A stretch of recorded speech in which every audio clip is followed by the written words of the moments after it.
watching all of that. Asa Hutchinson, the outgoing Arkansas governor, some say maybe an aspirant for the White House, kind enough to join us right now. Governor, your thoughts on this drama unfolding right now before you?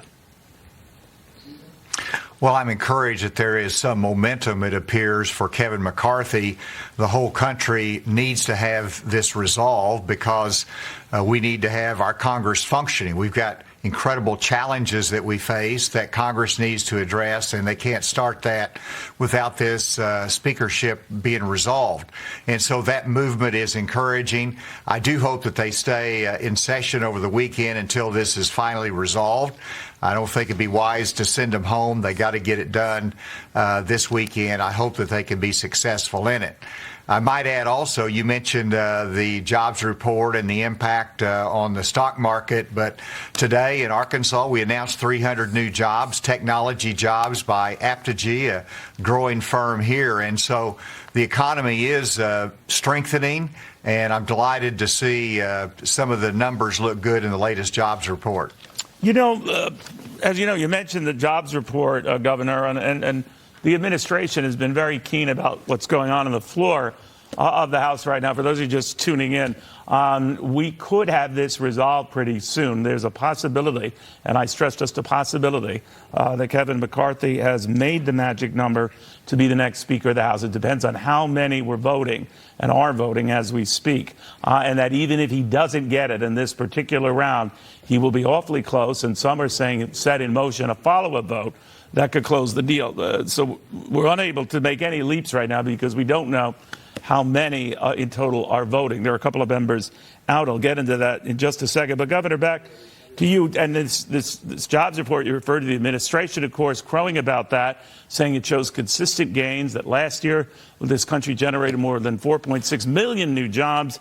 The momentum continues. So they seem to be saying what recession? And given the fact that the president is timing all of this to go to the border, see for himself, it sounds like he is saying they're dilly-dallying and I'm leading. What do you think of that? Well, I mean, we all want good news for our economy, whether it is a credit that goes to the president or to the Fed because of their management of the inflation, or whether it's because we're trying to control spending. But regardless, we want to have success. The fact is that Biden has had failed policies when it comes to the economy, spending too much, over-regulating, controlling it, letting inflation get out of control. So that's his responsibility. We're glad to see some progress in it. And the fact is that whenever states like Arkansas and many other states are trying to reduce regulation, grow those jobs, there is some responsibility and credit that goes to governors that lead. But right now, this administration has a whole host of challenges, from the economy and making sure we don't dip into a recession to the border security. And while he's going down to El Paso in Mexico, his plan is totally insufficient. It does not cover what needs to be covered. It is not as aggressive as needs to be done. He's got to lead to a greater extent to secure our border. Governor, are you going to run for president? Well, the most important thing is the message right now. Time will tell on that. There's time to make that decision. Certainly, I'm in the mix on that, but I'm most concerned about the direction of our country and getting us back on track, and to make sure we have some consistent conservative policies for the future. When you look at the speaker's race, and hopefully Kevin McCarthy will win here, but the question is going to be how strong and effective is that going to be? And I think it really sets the stage for... Do you think he made too many concessions, Governor?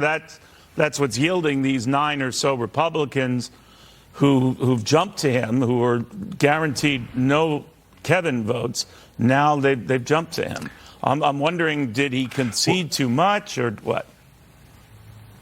Well, that's certainly the concern, and just if, in fact, the rules are changed where one person can say we need to have a new speaker's election and to vacate the chair, that weakens in itself the leadership, and that's a concern because there's a lot of oversight that needs to be done, a lot of policy, from energy policy to security issues to violent crime, that needs to be addressed. So we need a strong speaker.